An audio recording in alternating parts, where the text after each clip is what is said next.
The courtroom felt stripped of warmth, all polished wood and fluorescent light, as if emotion itself had been scrubbed from the walls.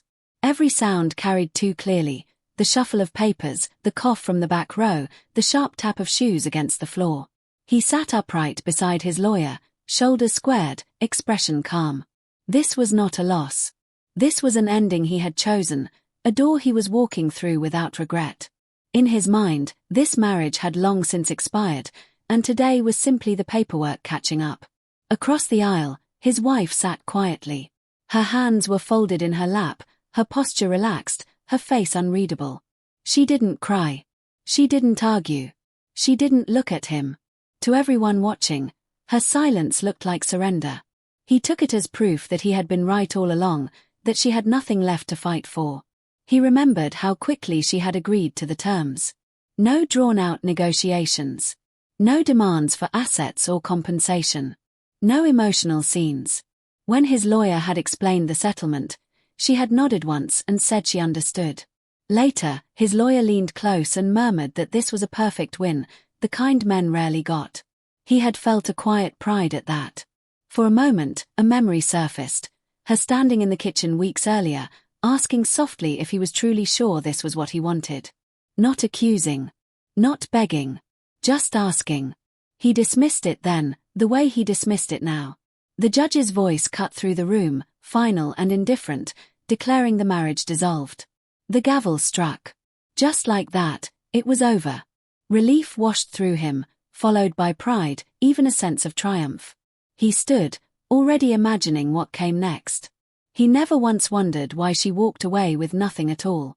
And in that certainty, he failed to notice how little he truly understood. In the beginning, their life together had been disarmingly simple. A small apartment with mismatched furniture, shared takeout dinners on the floor, long conversations that stretched late into the night. They laughed easily then. Dreams were spoken out loud, unpolished but sincere. She believed in him with a quiet certainty, the kind that didn't need constant reassurance or grand declarations. When his career faltered, she was steady. She listened when he vented, encouraged him when he doubted himself, and never complained about the sacrifices that came with ambition. Long hours, missed weekends, uncertain finances. She absorbed it all without resentment. She celebrated his small victories as if they were her own and treated his setbacks as temporary, never questioning his potential. As his status began to rise, something shifted. Gratitude gave way to discomfort. Her simplicity, once comforting, started to feel inconvenient. At dinners with colleagues and executives, he became acutely aware of the contrast between polished ambition and her quiet humility.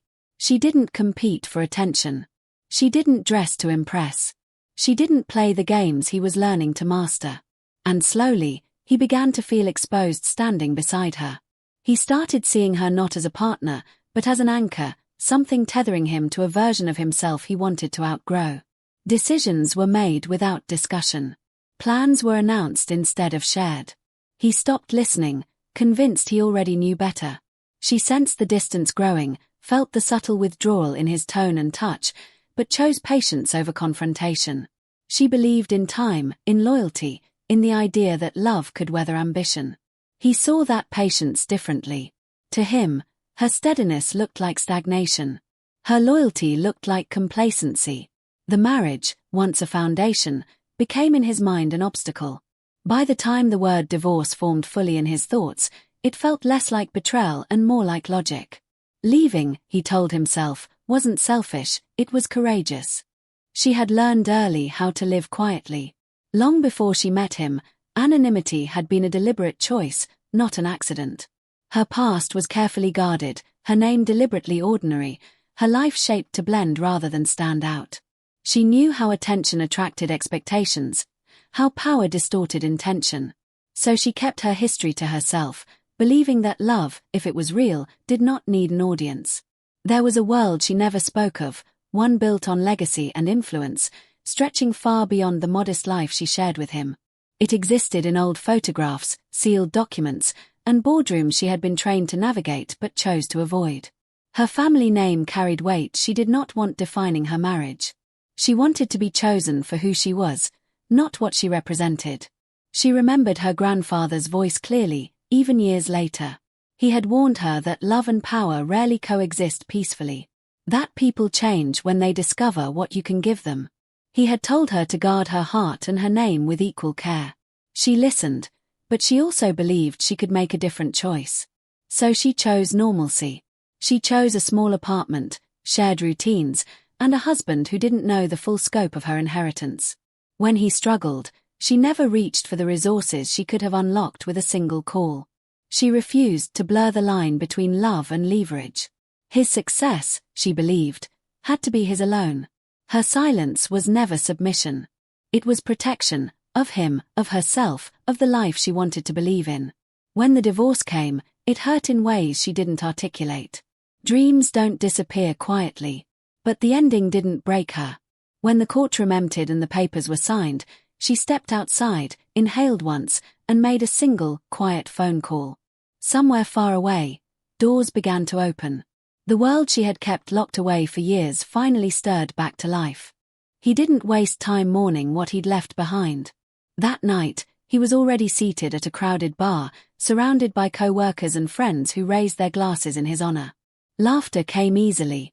Someone called it a fresh start. Someone else said he'd finally cut loose the dead weight. He smiled, accepted the praise, and let their words reinforce the story he'd been telling himself. He joked about freedom, about escaping mediocrity and the quiet expectations that had once followed him home. He framed the marriage as something heavy he'd carried longer than necessary. Each laugh, each approving nod, made the decision feel smarter, cleaner. Necessary. By the end of the night, he believed it completely. Dating followed almost immediately. Dinners with women who admired his ambition, who asked about his work and listened closely to his answers. He chased the validation, the polish, the sense that he was finally seen the way he deserved to be seen. Status mattered now. Appearances mattered. And he was determined not to look back. When her name appeared once on his phone screen, he didn't hesitate. He deleted the number, erased the thread, and told himself closure didn't require conversation. It required forward motion. His confidence swelled, bordering on arrogance, fed by attention and momentum. Still, there were moments, brief and unwelcome, when the noise faded. Late at night, in the silence of his apartment, something felt unfinished. He dismissed it as habit, the echo of routine. Nothing more. His phone buzzed often with news alerts and market chatter, but he barely glanced at them. Numbers rose and fell. Headlines came and went. None of it seemed relevant to him. He was certain life was finally aligning in his favor. That certainty settled in fully, solid and unchallenged. And just as it peaked, unseen forces were already shifting, preparing to dismantle everything he believed he'd secured. The news broke quietly at first, buried beneath routine headlines, but it didn't stay that way for long. A reclusive billionaire titan had died in the early hours of the morning, a man whose name rarely appeared in public but whose influence threaded through global markets. Within minutes, financial analysts were scrambling. By midday, the markets were in chaos. Stocks surged and plunged without logic, entire sectors reacting as if the ground beneath them had shifted. Speculation ignited instantly. News anchors spoke in urgent tones about succession, about hidden heirs and internal power struggles. Commentators dissected the empire piece by piece. Technology firms, energy holdings, real estate stretching across continents, investments woven so deeply into the global economy that no one fully understood their reach. Whoever inherited it would reshape industries by accident or intent. Then came the announcement. There would be no prolonged battle. No divided inheritance. No boardroom war. The estate had named a single heir. The name was released in a brief, almost clinical statement. The world stopped to read it. Journalists scrambled for background, photos, any trace of the woman suddenly positioned at the center of unimaginable power. Social media erupted with questions. Who was she? Where had she been? How had someone so invisible become the sole successor to an empire of that scale? He heard the name in passing, half listening as a colleague scrolled through breaking news on a phone. At first, it didn't register. Then it did, and his breath caught. The room seemed to tilt as recognition struck. He laughed once, sharp and disbelieving. It had to be a coincidence. Names overlapped. People shared identities all the time. But the denial didn't last. He checked the news himself. Then another source. Then another. Frantic verification replaced disbelief. Details aligned too cleanly to ignore. The past rearranged itself with brutal precision. When reality finally settled, it did so with devastating clarity. The woman he had so confidently walked away from was no longer a footnote in his life. She was the center of the world's attention, and everything he thought he understood was suddenly wrong. What followed was not a single moment of realization, but a slow, consuming unraveling. He searched her name obsessively, scrolling through articles late into the night, dissecting every headline, every blurred photograph, every carefully worded press release. He traced timelines, compared dates, hunted for inconsistencies. Anything that might prove the woman he divorced and the woman commanding global attention were somehow not the same person. They were. Old memories resurfaced with brutal clarity. Her calm during financial conversations. Her indifference to his promotions. The way she never asked questions about money, never seemed impressed by status, never acted afraid of losing him. What he once labeled emotional distance now revealed itself as quiet autonomy. Her independence, so invisible before, suddenly made perfect sense. Then came the realization that hollowed him out. She had never needed him. Not for security. Not for stability. Not for access. She had chosen him. Chosen an ordinary life. Chosen him without leverage or advantage. And he had mistaken that choice for weakness. Shame crept in where confidence once lived. It sat heavy in his chest as he replayed conversations he had dismissed, words he had spoken too easily. He drafted apologies he never sent, explanations meant to soften the past, fantasies where timing and humility might repair what arrogance destroyed. In every imagined reconciliation, the imbalance was unmistakable. He understood it too late. Power no longer rested anywhere near him. He tried reaching out indirectly, through acquaintances, professional channels, carefully framed coincidences. Each attempt dissolved into silence. No reply. No acknowledgement. Not even refusal. The absence of response was its own answer. For the first time, he felt truly severed. The certainty he once carried was gone, replaced by the understanding that the control he thought he'd exercised had never been real.